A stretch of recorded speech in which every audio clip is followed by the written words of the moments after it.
विकर्ण का अनुपात 5:2 है। और कौन लिखेगा?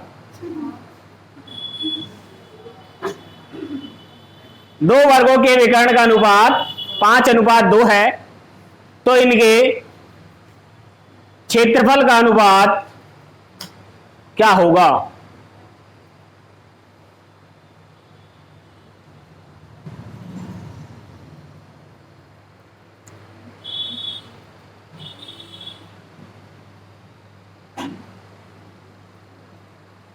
बताओ।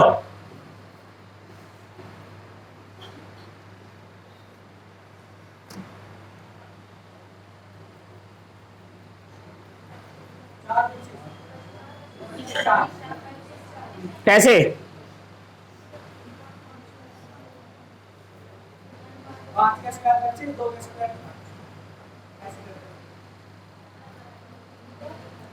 देखो, अब एक चीज देखो, मैं आपको एक चीज समझाने वाला हूं।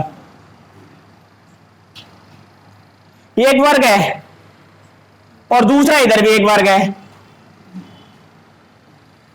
माया ने कहा कि इसका जो विकर्ण है ना वो है 5√2, और मैंने कहा कि इधर जो वर्ग है उसका विकर्ण है 2√2। अगर मैं दोनों के विकर्ण का अनुपात निकालूं, क्या दोनों के विकर्ण यानी डायगोनल का रेशियो निकालूं, तो आप कहोगे जी पहले का विकर्ण है अनुपात में दूसरे का विकर्ण। तो कहोगे जी पहले का विकर्ण है 5√2 और दूसरे का है 2√2, तो √2 से √2 कैंसिल, विकर्ण बच गया 5 और 2। कितना बच गया? 5 और 2। अब अगर मैं कहता है कि इनका क्षेत्रफल निकालना है, तो क्षेत्रफल निकालने के लिए 5 है तो ये भी 5 होगा, ये भी 5 होगा, ये 2 है तो ये भी 2 होगा। ठीक है। अब अगर आपको इनका क्या निकालना था? क्षेत्रफल का अनुपात निकालना था, तो 5 कितना हो गया? 25, और 2 का कितना हो गया? तो हम इसी को डायरेक्ट नहीं कर सकते थे, 5 का और 2 का, यही आंसर हो जाता। फिर लिख लो।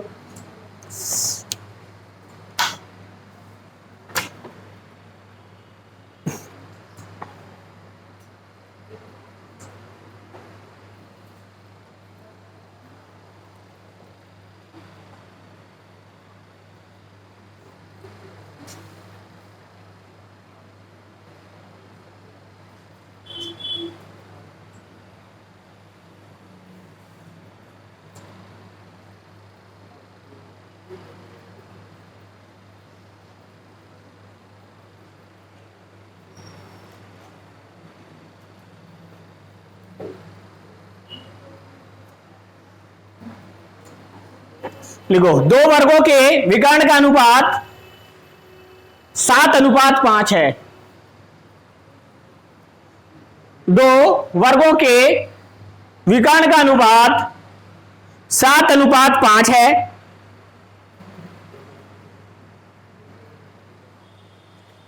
तो इनके परिमाप का अनुपात, तो इन वर्गों के परिमाप का अनुपात क्या होगा? तो इन वर्गों के परिमाप का अनुपात क्या होगा?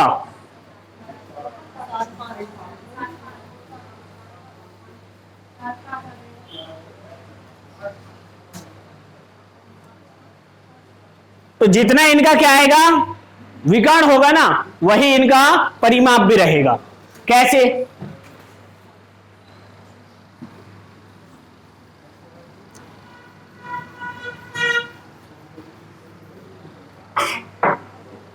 वर्ग का परिमाप क्या होता है?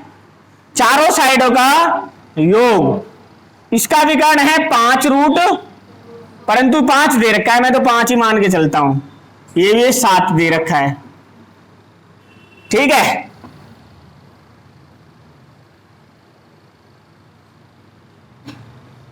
अब तो अगर मैं साइड देखूं तो ये भी 7 और ये भी 7 और ये भी 7 और ये भी 7। अब ये जो ना, अब आप ये मत सोच लेना कि ये 5 है या ये 7 है, ये रेशियो में दे रखे हैं, क्योंकि इसका विकर्ण था और ये दूसरे का विकर्ण था। अब दोनों का रेशियो 7 और 5 के रेशियो में दे रखा है, तो √2 आपस में कट जाता है। जैसे इसका √2 होता और इसका भी √2 होता, तो √2 √2 से कट गया, तो 7 और 5 बचे। अब साइड भी 5 और 5 होगी, ये 5 है, ये 5 है, ये भी 5 और ये भी 5, तो पेरीमीटर होता है चारों भुजाओं का योग, 5 10 15 20, 7 14 14 14 28। अब इनको आप 5 से काट 4 से कट जाते, 4 7 28, 4 पंजे तो 7 और 5 ही आएगा।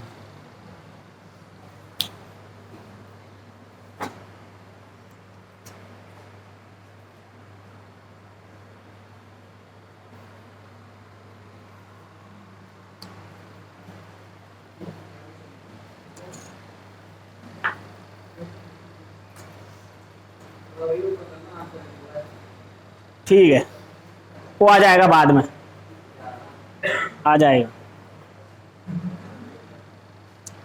लिखो अगला सवाल। एक वर्ग का क्षेत्रफल 100 वर्ग मीटर है। एक वर्ग का क्षेत्रफल 100 वर्ग मीटर है, तो इसका विकर्ण क्या होगा? कितना होगा? ठीक है, किसका नहीं आया ये बताओ बस।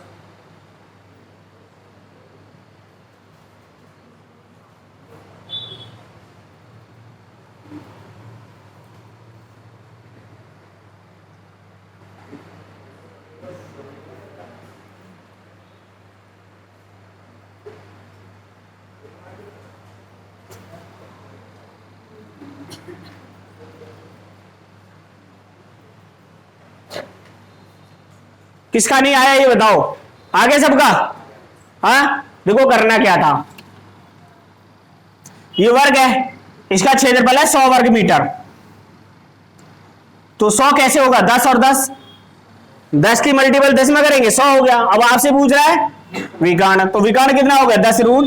देखो वर्ग में क्या होता है, ये 1 है, ये 1 है, तो ये रूट 2 होता है विकर्ण। अगर ये वैल्यू 10 है तो ये भी 10 होगी, तो ये कितना हो गया? 10 रूट 2।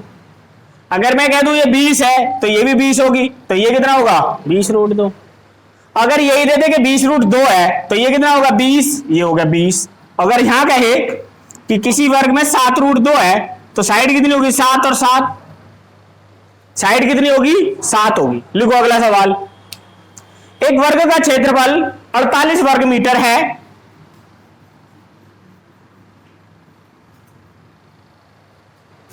एक वर्ग का क्षेत्रफल 48 वर्ग मीटर है, तो इसका विकर्ण क्या होगा? अब बता।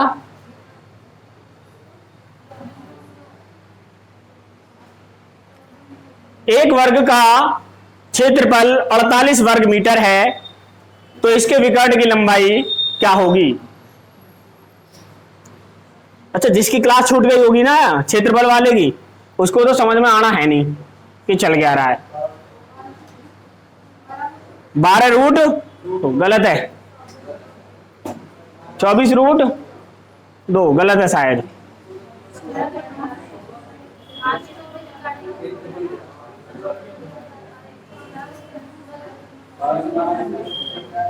आया कुछ? कितना? 16 रूट 3 गलत है,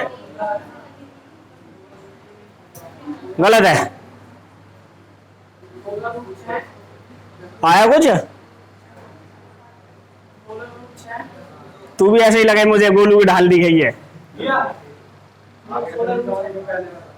आ गया? देखो ये वर्ग दे रखा है, इसका क्षेत्रफल दे रखा है 48 वर्ग इकाई या वर्ग मीटर, तो इसका मतलब है रूट में होगी। अब अगर वैसे होता 49 होता तो 70 70 49, परंतु 48 का कोई वर्ग नहीं होता। 48 को मैं इस तरह तोड़ सकता था, 16 गुणा 3, 16 3, 16 कितने का वर्ग है? तो अगर मैं आपसे कहूं कि इस वर्ग की भुजा कितनी होती, तो आप बोलते 4 रूट 3। भाई 4 तो इधर आ गया, बाहर आगे निकल गए, तो 4 रूट 3। अब आपको जो ना ये विकर्ण पूछा था, अब ये रूट 2 होता है, 4 रूट 3 की गुणा रूट 2 में करेंगे तो 3 दूनी, तो 4 रूट, तो वर्ग का क्षेत्र हो क्या होगा? विकर्ण क्या होगा? 4 रूट 6।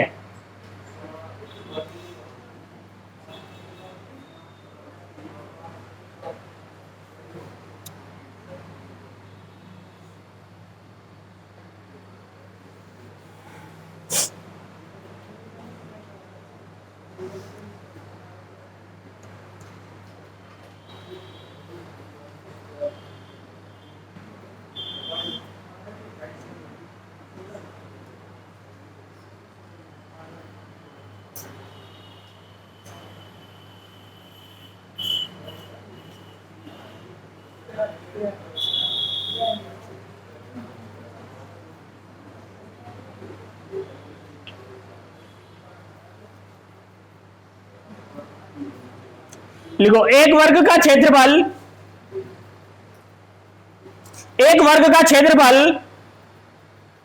75 वर्ग मीटर है।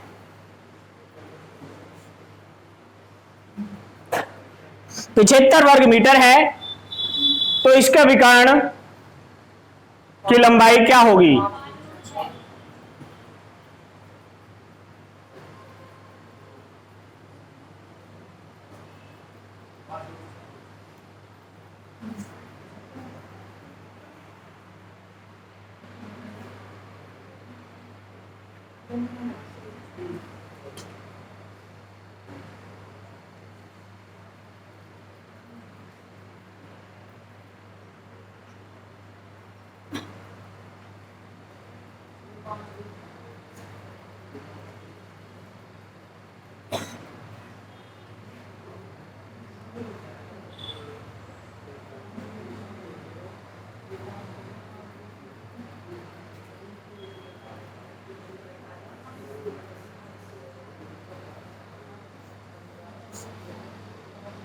कितना आ गया?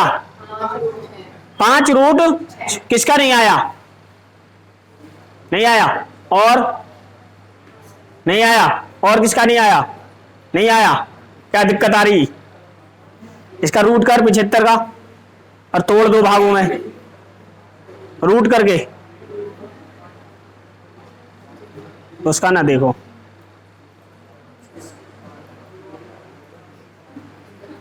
गलत है। किसका नहीं आया ये बताओ बस मेरे को। शिवानी आगो बताइयो। ए देखो ये था, इसका दे रखा था 75, 75 को रूट चला दिया। अब 75 को अगर तोड़ेंगे तो ये हो गया 25 गुना 3, 25 कितने का वर्ग है? तो बाहर निकल के आ गया 5 रूट 3। अब हमें क्या चाहिए? इसका विकर्ण चाहिए। अगर 5 रूट 3 दे रखा है और रूट 2 में इसकी मल्टीपल करेंगे तो 3 दूनी, तो 5 रूट की रूट में अंदर मल्टीपल हो जाती है। रूट की रूट में क्या हो जाती है? मल्टीपल। और अगर जैसे एक जैसी संख्या है रूट के अंदर तो रूट कैंसिल हो जाता है। लिखो अगला सवाल।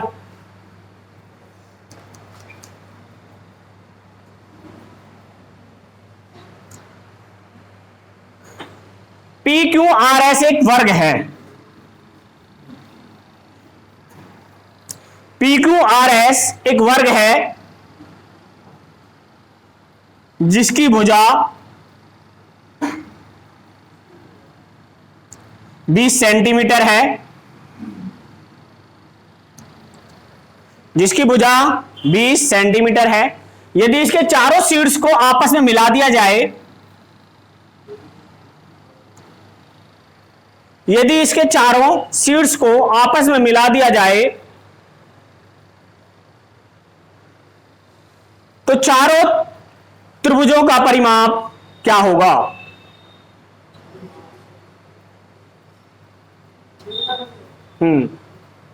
तो चारों त्रिभुजों का परिमाप क्या होगा?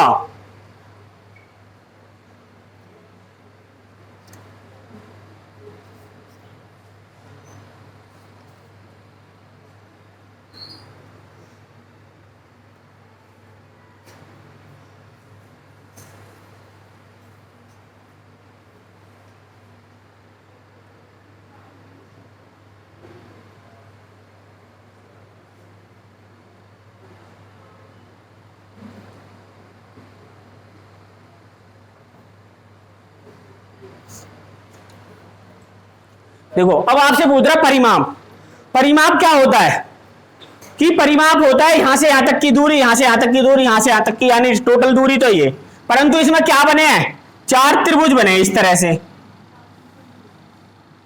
तो इससे आपसे चारों त्रिभुजों का परिमाप पूछ रहा है कि चारों त्रिभुजों को अगर आपस में मिला दिया जाए तो क्या लंबाई आएगी निकल के।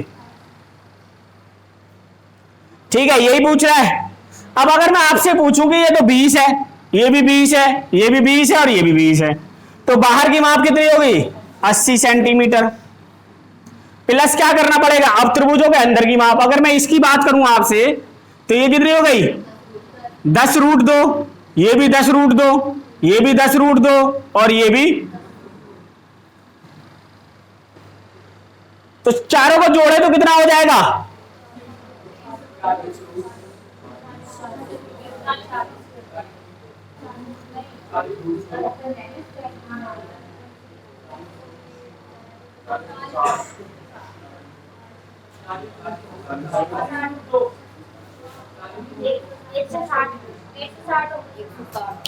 एक सौ साठ कैसे?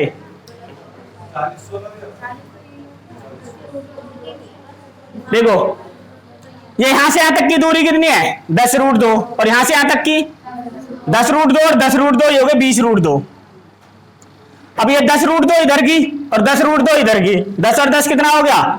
20√2। अगर 20√2 को जोड़ देंगे तो कितना हो गया? 80, 40√2। यही आंसर आ जाए। ठीक है,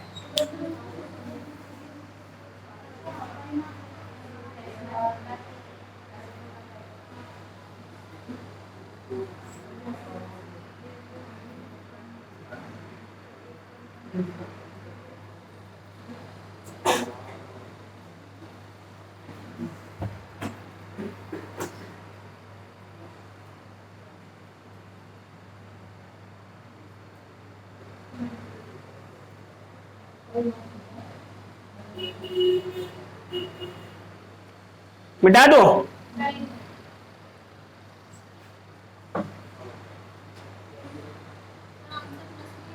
हाँ जी, प्लस में ही आएगा, जोड़ने में तो प्लस ही होता है ना। कौन सा? 80 और 40? नहीं, ये 40 इसके साथ गुणा कर रहा है, गुणा करने के बाद जो वैल्यू आएगी उसका प्लस होगा। लिखो नेक्स्ट सवाल लिखो। एक वर्ग का क्षेत्रफल 30.25 है। एक वर्ग का क्षेत्रफल 30.25 सेंटीमीटर है।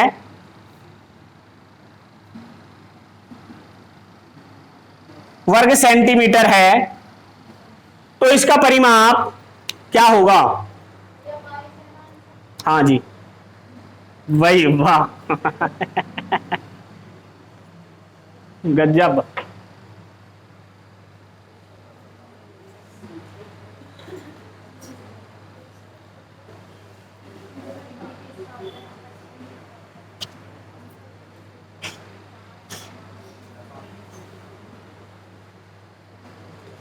बताइए परिमाप, पेरीमीटर, वो आए नहीं आज पेरीमीटर, परिमाप ही बताओ। देखो सबसे बड़ी बात थी हमें जो ना इसका जो ना ये देखना था किसका स्क्वायर है। तो ये 5 का था 25 और 30 में होता 5 अंक 30, तो ये 5.5 कितने का है? 5.5। तो अगर ये 5.5 है और चारों साइड 5 और 5 कितने? 11 और 11 22 सेंटीमीटर। तो परिमाप कितना हो गया? 22 सेंटीमीटर।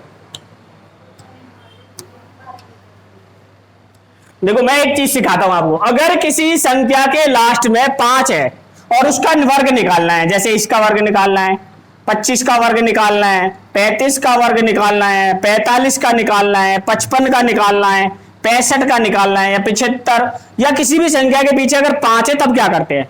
जैसे 5 था तो 5 का तो 25 हो गया। एक से अगली संख्या क्या होती है? 2 की गुणा 1 में करो 2, तो 15 का स्क्वायर कितना होता है? 225। 25, 5 का तो 25 ही होगा।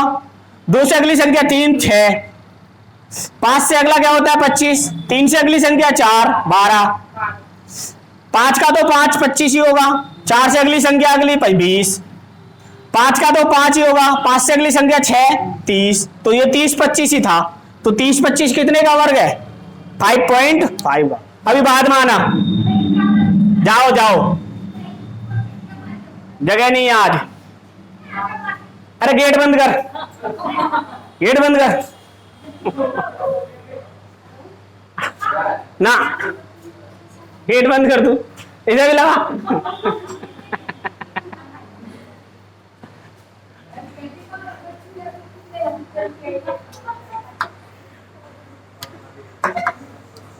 क्लास के बाद, क्लास के बाद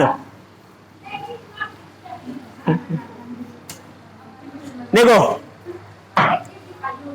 एक वर्ग है पी क्यू आर एस, ये पी, ये क्यू, ये आर और ये एस, ये इनके मिड पॉइंट हैं। अगर मिड पॉइंटों को आपस में मिला दिया जाए, आपस में मिला दिया जाए और आपसे कहे कि इस वाले एरिया का आपको क्या बताना है, क्षेत्रफल बताना है, इस वाले एरिया का क्या बताना है, क्षेत्रफल बताना है। तो आसान करने के लिए मैं क्या कर दूंगा इनको कि मैंने इन चारों को और आपस में मिला दिया, आपस में मिला दिया। अब बताओ इसमें कितने पार्ट बन गए, 8, और 8 के 8 पार्ट का एरिया क्या होगा, इक्वल होगा। तो अगर मैं इसकी पार्ट का क्षेत्रफल पूछता हूं तो आप बोलोगे 1/8 पी क्यू आर एस। कुछ नहीं करना था। मान लो अगर इसकी साइड 20 होती, अब इसका पूछता क्षेत्रफल पूछता 20 20 400, 400 का 1/8 करते आप तो 5 अट्ठे 8 पंजे 40, 50 होता। 50, ये 50 तो ये भी 50, और ये 50 तो ये भी 50, ये 50 तो ये भी 50, 50 ये भी और 50। अब आप जोड़ोगे 100, 200, 300, 400। तो अगर एक का आपसे पूछ रहा है तो आप कहोगे 1/8 पी क्यू,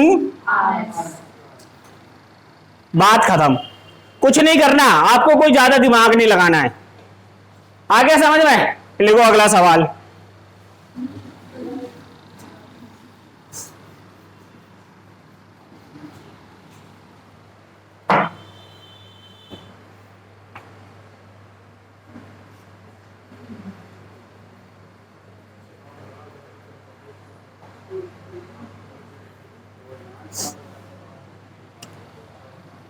एक वर्ग है पी क्यू आर एस,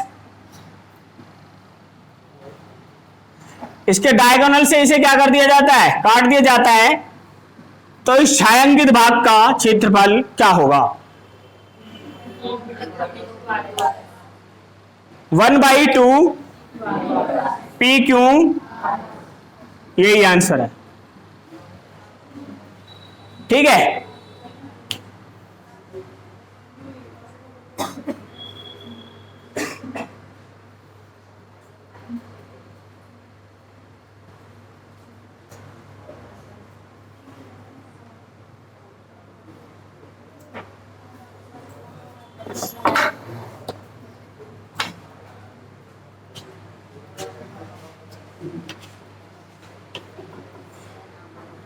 किसी के पास किताब है, दिखाइयो।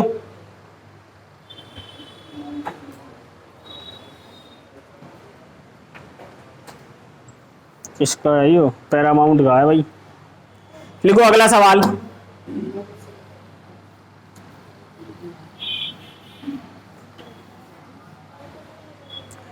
एक वर्गाकार मैदान है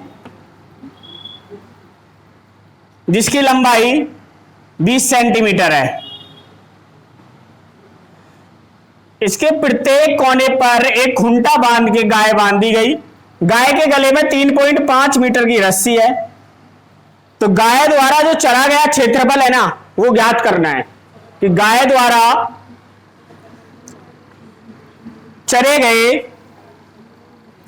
भाग का क्षेत्रफल क्या होगा। हाँ, चारों कोनों पर गाय बंधी हुई है जिसके गले में 3.5 मीटर की क्या है, रस्सी है। तो बताइए वो गाय कितने भाग का क्षेत्रफल की घास को चर लेगी। रटी रखा है तुमने तो, कर दिया।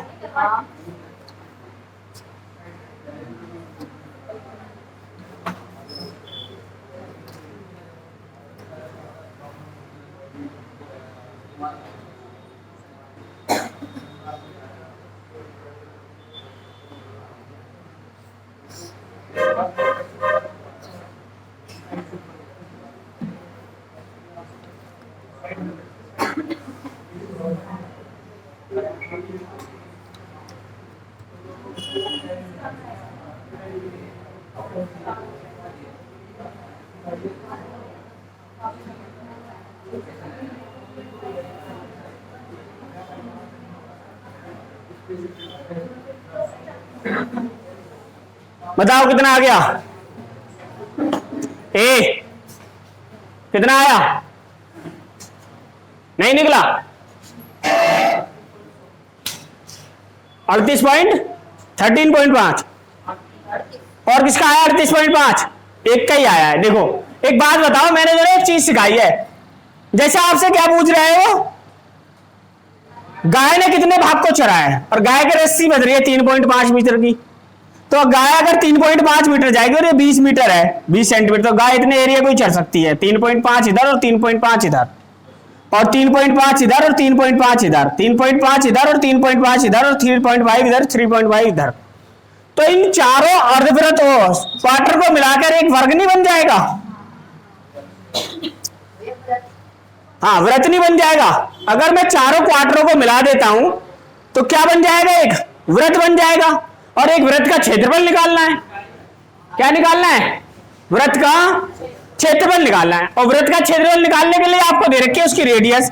ये रेडियस हो गई 3.5। तो वृत्त का क्षेत्रफल कितना होता है? पाई आर स्क्वायर 22/7 गुणा 3.5 गुणा 3.5।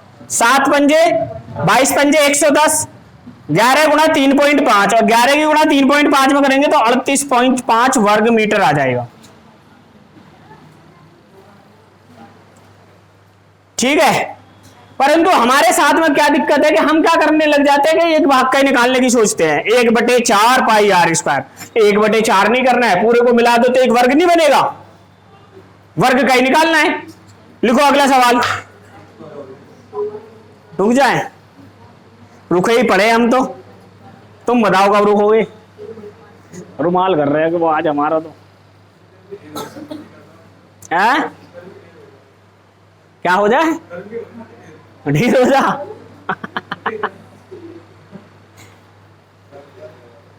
अगली बार को एसी लगवा दूंगा, टेंशन मत ले। वैसे कोने में नीचे ही एसी का पूरा मजा लियो। हाँ, जब तक नौकरी लग जाएगी।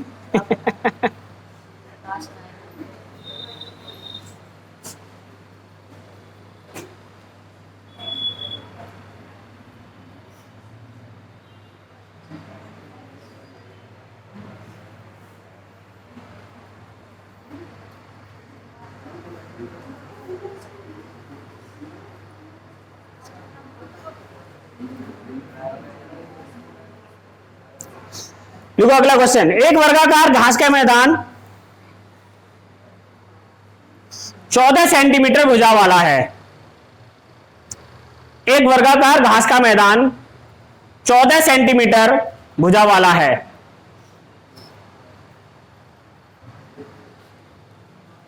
उसके चारों कोनों पर 4 घोड़े, उसके चारों कोनों पर 4 घोड़े 7 मीटर की रस्सी के साथ बंधे हुए हैं।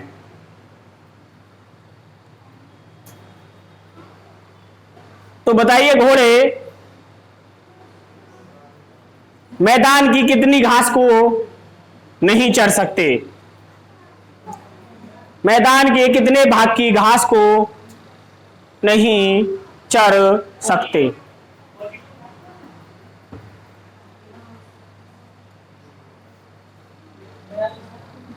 ठीक है,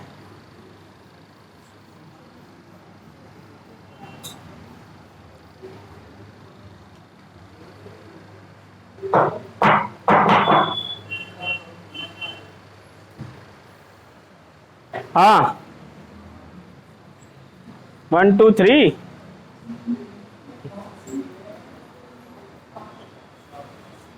देखो एक बात मैं बताऊं आपको, एक बात ये याद रखनी है, जब भी कभी घोड़ों की बात करें चारों कोनों पे बांध दे तो वो एक वर्ग बन जाए, वो एक क्या बन जाता है? एक सर्कल बन जाता है। क्या बन जाता है? एक सर्कल बन जाता है।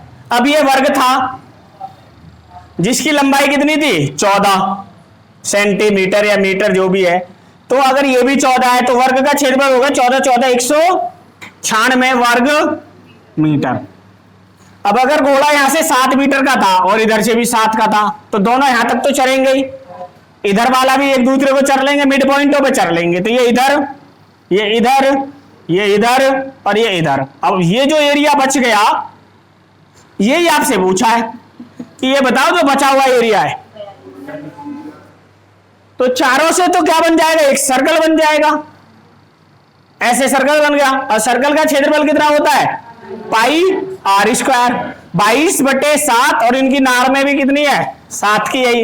वाई सत्ते 154, 154 का एरिया का ये चर लेंगे तो बचा कितना, 42 सेंटीमीटर। तो ये जो एरिया बच गया वो 42 सेंटीमीटर का था।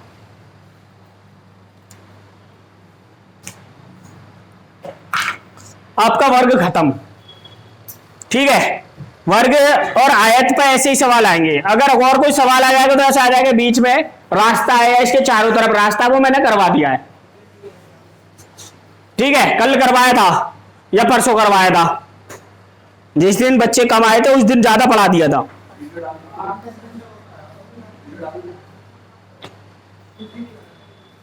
अब आ जाओ, तीसरा नंबर होता है, एक होता है पहले वर्ग और पहले आयत, उसके बाद वर्ग, और तीसरा नंबर है त्रिभुज। हेडिंग डाल के लिखो त्रिभुज, ट्राइएंगल। अच्छा, त्रिभुज कितने प्रकार के होते हैं, 6 प्रकार के त्रिभुज होते हैं, 6 प्रकार के, 3 प्रकार के। चलो देखते हैं।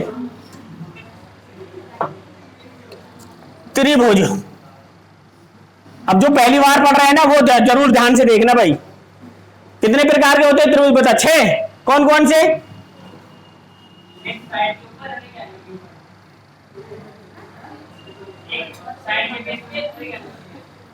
अच्छा नाम बता। एक होता है राइट एंगल ट्राइंगल, जिसे बोलते हैं समकोण त्रिभुज। दूसरा समबाहु, जिसको बोलते हैं इक्विलैटरल ट्राइंगल, समबाहु त्रिभुज, जिसे बोलते हैं हम इक्विलैटरल ट्राइंगल। एक तीसरा, एक होता है विषमबाहु, जिसे क्या बोलते हैं इंग्लिश में स्केलन, आइसो स्केलन या स्केलन बोलते हैं शायद, आइसो स्केलन। तो ये होगा विषमबाहु त्रिभुज। अब जो समकोण त्रिभुज होता है ना वो 2 तरह के होते हैं। समकोण त्रिभुज भी 2 तरह के होते हैं। एक होता है समकोण त्रिभुज जिसमें 90 डिग्री की होती है पर तीनों साइडें अलग होती हैं। तीनों साइडें क्या होती हैं, अलग होती हैं। एक समद्विबाहु समकोण त्रिभुज होता है जिसमें 2 साइडें इक्वल होती हैं, जिसका नाम होता है समद्विबाहु त्रिभुज। इसको बोलते हैं स्केलन, समद्विबाहु को। विषमबाहु वो होता है जिसकी तीनों साइडें अलग अलग होती हैं और तीनों एंगल भी अलग होंगे। समबाहु त्रिभुज वो होता है जिसकी तीनों साइड इक्वल होती हैं और एंगल भी इक्वल होते हैं। समबाहु त्रिभुज कौन सा होता है, जिसकी तीनों साइड भी इक्वल और एंगल भी इक्वल। समद्विबाहु जिसकी 2 भुजा इक्वल।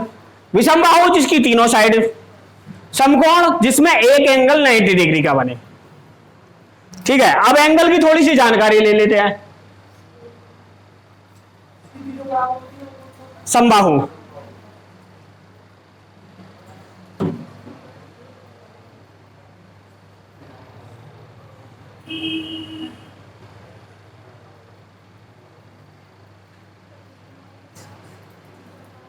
विषमबाहु में तीनों साइडें अलग अलग होती हैं, वो विषमबाहु, इसकी तीनों साइडें अलग अलग होंगी, उसमें एक एंगल 90 डिग्री का होता है। इसमें ना 90 डिग्री का एंगल भी नहीं बनेगा। अब देखो मैं जो ना कुछ आपको जो ना हाइट एंड डिस्टेंस का थोड़ा सा पार्ट बताने वाला हूं, वो आपको थोड़ा सा ध्यान से समझना है। वो समझ में आ गया, इसमें कुछ नहीं बचेगा। फिर आपने सुना होगा ना समबाहु त्रिभुज में सबसे ज्यादा क्वेश्चन इस पे आएंगे, समबाहु त्रिभुज पर 60% क्वेश्चन इस पे आएंगे, समबाहु पर 30% समकोण त्रिभुज पर, 7-8% इस पर, 1-8% इस पे आएगा। इस पे बहुत कम आते हैं और कभी कभी आता है ना तो बहुत लेंथी सवाल होता है। इस पे बहुत मुश्किल सवाल आता है पर आएगा तो फिर थोड़ा टफ होता है। समबाहु त्रिभुज पे सबसे ज्यादा सवाल आते हैं, तो हमें बस यही चीजें सीखनी है। देखो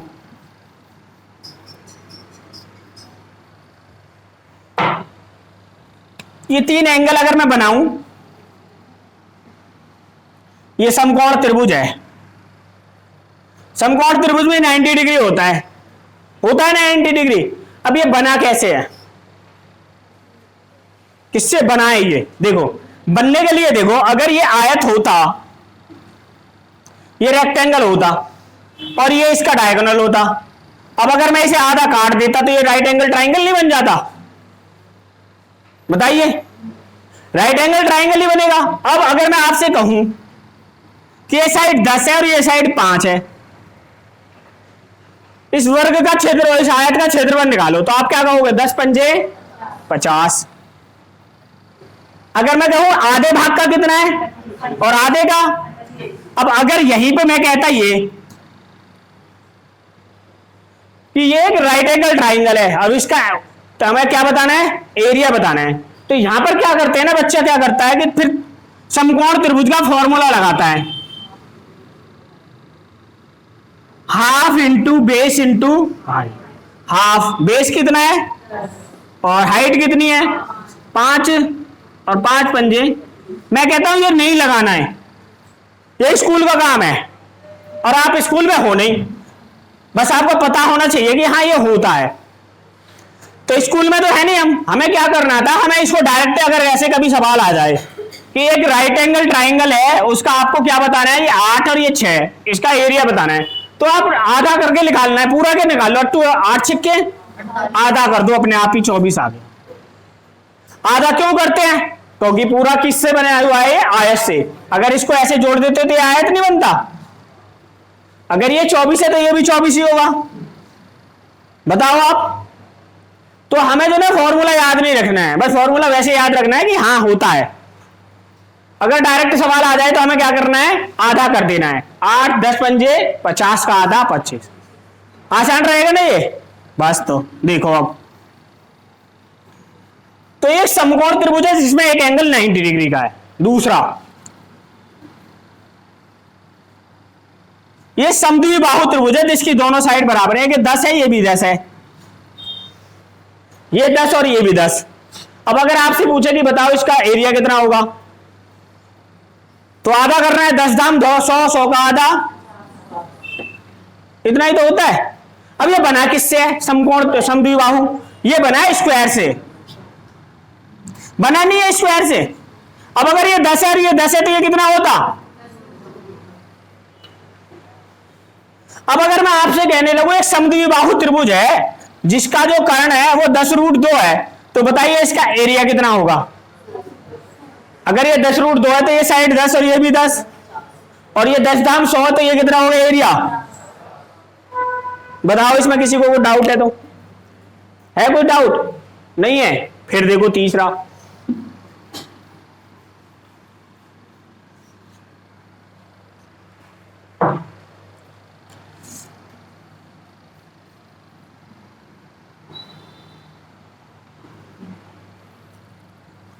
समकोण त्रिभुज में जो एंगल बनते हैं ना वो इस तरह बनते हैं।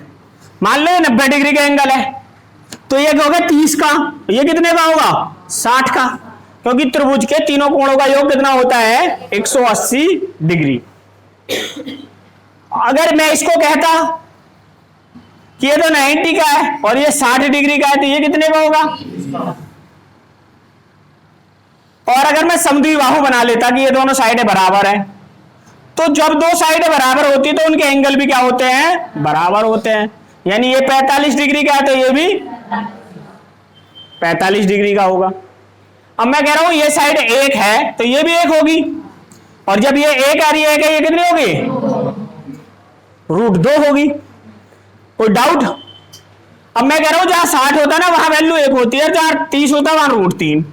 ये √3, ये 1, तो ये कितनी होगी वैल्यू? 2। वैसे ही जहां 30 होता है वहां √3, ये 1 और ये 2। ये बात आप लिख लो, ये याद रखनी है।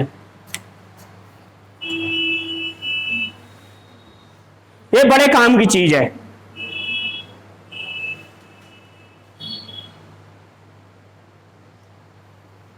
हो गई पढ़ाई?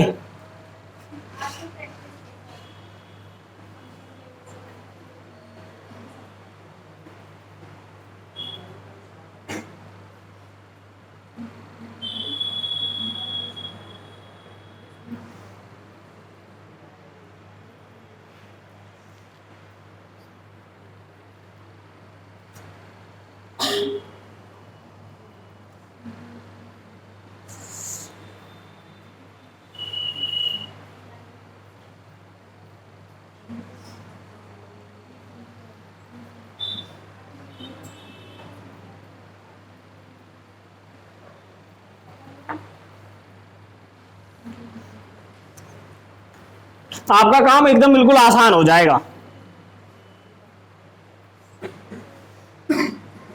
समकोण त्रिभुज में ट्रिपलेट्स लगते हैं, एक बात ये भी याद रखनी है, समकोण त्रिभुज में क्या लगते हैं, ट्रिपलेट्स लगते हैं। कल मैं YouTube पे एक वीडियो देख रहा था, उसकी वो डाल रखी थी, मैंने उसका शायद स्क्रीनशॉट भी लिया था अपने फोन में।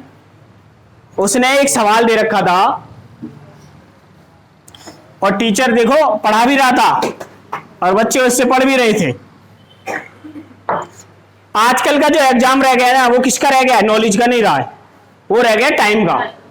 आप 1 घंटे में कितने क्वेश्चन अटेम्प्ट कर पाते हो।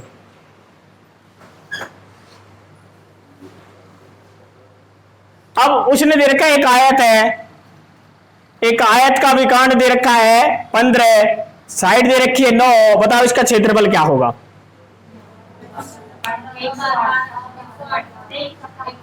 ठीक है, उसका उसने क्षेत्रफल पूछा आपसे। अब हमें जिसको मैंने पढ़ाया है ना, वो इसे देखने के साथ ही बता सकता है कि इसका आंसर कितना होगा, कितना होगा आयत का 108।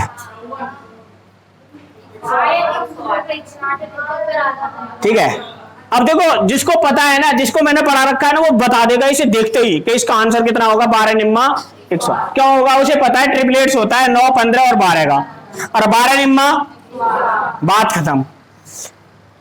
अब देखो टीचर मैं कभी किसी का कहता नहीं हो, अब पता वो क्या कर रहा है, पहले ऐसे भी नहीं है, अब इतने बैकवर्ड भी नहीं पढ़ोगे तुम, इतने भी पढ़े हो। वो पता है क्या लगा रहा है, पहले पाइथागोरस थ्योरम लगा रहा है, कर्ण का स्क्वायर बराबर लंब का स्क्वायर प्लस आधार का स्क्वायर, 15 का स्क्वायर बराबर 9 का स्क्वायर प्लस x का स्क्वायर, 15 15 225 माइनस 81 बराबर x का स्क्वायर, 144 बराबर x स्क्वायर, यानी 12 बराबर x। अब 12 निकाल लिया, अब कह रहा है कि अब इसको आपको क्या करनी है, लंबाई गुणा चौड़ाई। भाई साहब ऐसे ही करते रह जाओगे 108, जब तक आएगा लड़का तीसरा सवाल कर चुका होगा। फिर अब उसने दूसरा ऑप्शन सवाल भी दे रखा है कि अब आपको करना है कि इस तरह का एक सवाल उसने आपको उसमें दे दिया, ये 25 ये 24, अब आपको बताना है कि इसका क्षेत्रफल क्या होगा, ये 25 ये 24। अब जिसको हमने पढ़ा रखा है ना, वो करेगा ही नहीं, 24 7 168, बात खत्म। अब वो फिर यहाँ पे भी बच्चा यही सीखा तो यही करेगा ना, अरे स्कूल में पढ़ाते हैं, अब मास्टर जी लगे हुए हैं इसी में अभी तक।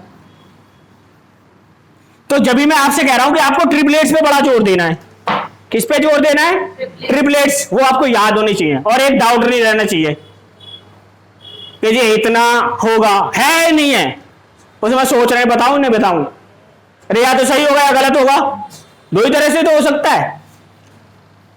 अब देखो एक बात और देखो, मैं समबाहु त्रिभुज बना रहा हूं पहले, समबाहु त्रिभुज, समबाहु त्रिभुज वो त्रिभुज होता है जिसकी तीनों भुजा क्या होती हैं, बराबर होती हैं, यानी ये साइड और ये साइड।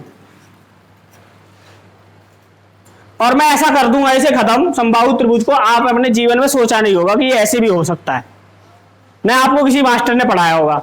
अगर आपसे कोई पूछे ना समबाहु त्रिभुज का क्षेत्रफल, समबाहु त्रिभुज का क्षेत्रफल बताओ कितना होता है वरुण, हाँ, एरिया ऑफ इक्विलेटरल ट्राइंगल पता है किसी को, बता। नहीं, मैं क्षेत्रफल फॉर्मूला पूछ रहा हूं, एबीसी का आधा नहीं करवा रहा मैं।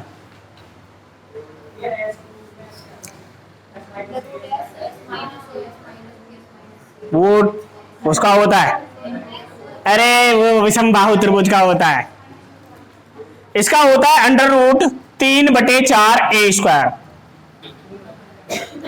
ये फॉर्मूला होता है। अब देखो मैं इस फॉर्मूले की वाट लगाने वाला हूं, ये आएगा ही नहीं, आपको कहीं काम ही नहीं करना है इसका, बस आपको जो बेसिक चीजें है ना वो आनी चाहिए, यही होता है ना। अब मान लो अब तो आपको याद नहीं, और ये पेपर में भी याद नहीं रहता, सबसे बड़ी बात है पेपर में भी क्या हो जाता है, कमीना भूल जाते हैं। और फिर एक इसकी हाइट भी पूछता है कि समबाहु त्रिभुज की हाइट बताओ, तो वहां पे भी इस फॉर्मूले को पूछ जाते हैं हाइट वाले को भी। आज इलाज ही कर दूंगा, देखो ये दे रखा है आपको √3/4 a स्क्वायर, यही तो दे रखा है। अब आपको पता है कि जो समबाहु त्रिभुज होता है ना, उसकी तीनों साइडें क्या होती हैं, बराबर होती है। और एंगल कितने होते हैं, 60 डिग्री, 60 डिग्री, और यही होता है, कुछ और होता है? गलत तो नहीं बताया वरुण? यहां देख ले, बस किताब में कुछ ना रखा, ठीक है। अब अगर मैं इसका एरिया, हमें पता है कि ये साइड ए है तो ये भी ए है और ये भी ए है। मान लो ये 10 है तो ये भी 10 है और ये भी 10 है। अगर इसका परिमाप पूछे कोई भी तो आप बता दोगे 30। कितना? अगर मैं कह देता इसे 25, 25, 25, 75। अब अगर मैं कहता क्षेत्रफल बताओ, तो क्षेत्रफल बताने में हालत खराब हो जाएगी ना खराब। या फिर मुझे इसमें क्या करना पड़ेगा, पुट करना पड़ेगा, वैल्यू करनी पड़ेगी, और जब जाके सवाल निकलेगा। देखो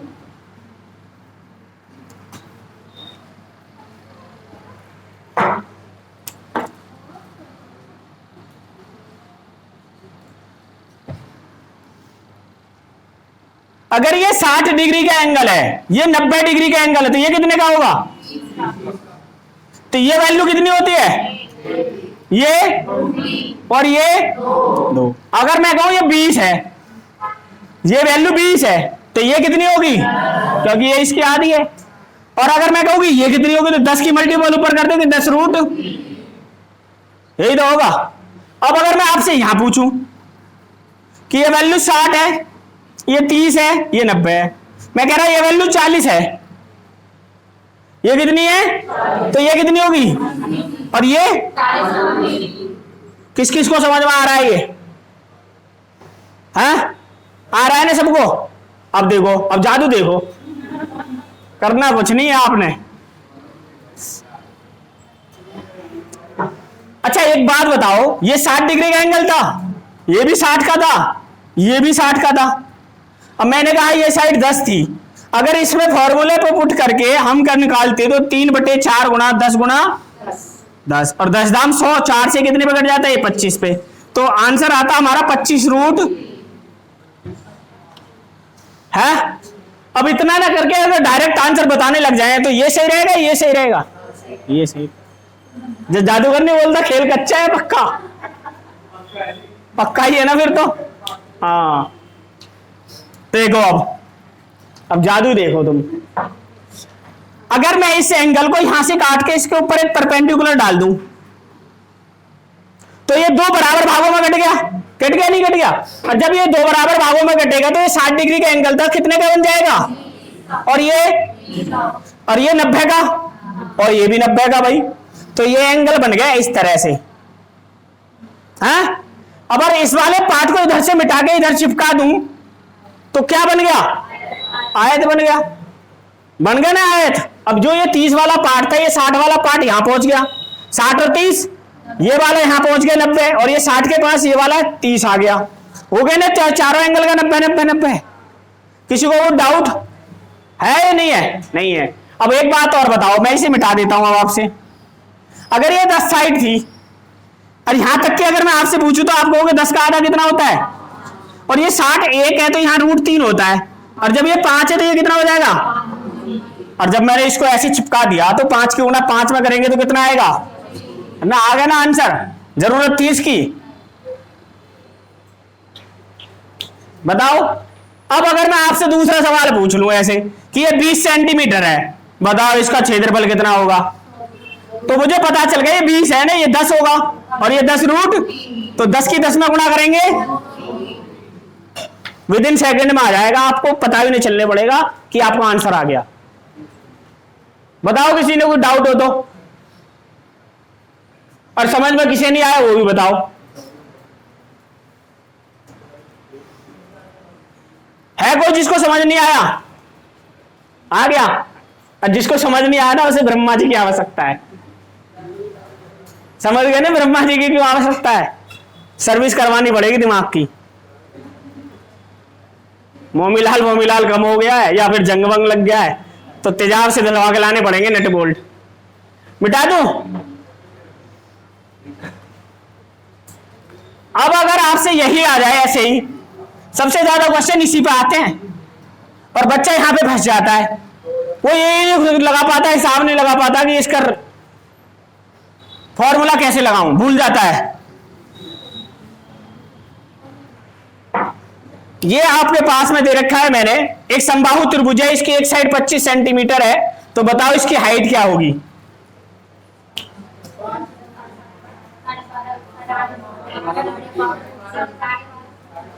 12.5 हो गए ना मास्टर?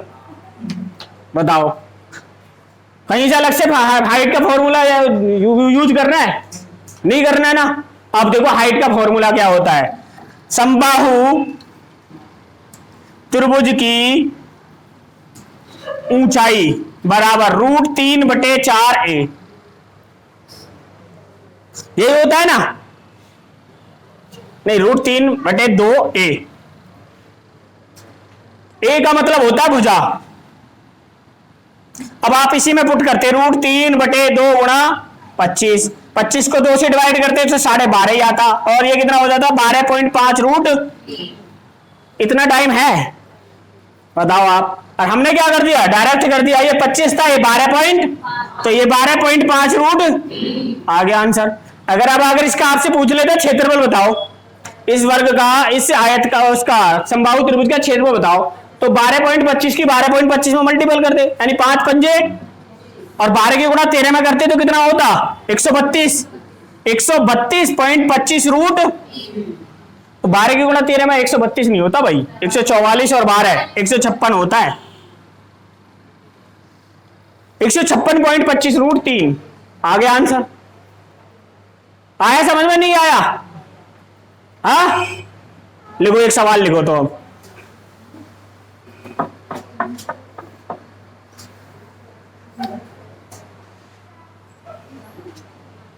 एक समबाहु त्रिभुज का परिमाप 80 सेंटीमीटर है। एक समबाहु त्रिभुज का परिमाप 80 सेंटीमीटर है। इस त्रिभुज की ऊंचाई क्या होगी?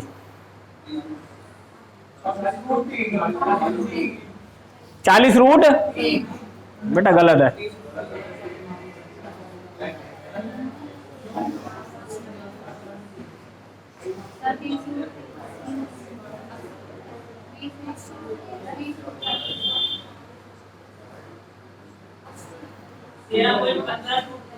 ये भी गलत है, ये तो कतई गलत है, ये तो दिल्ली तक ही गलत है।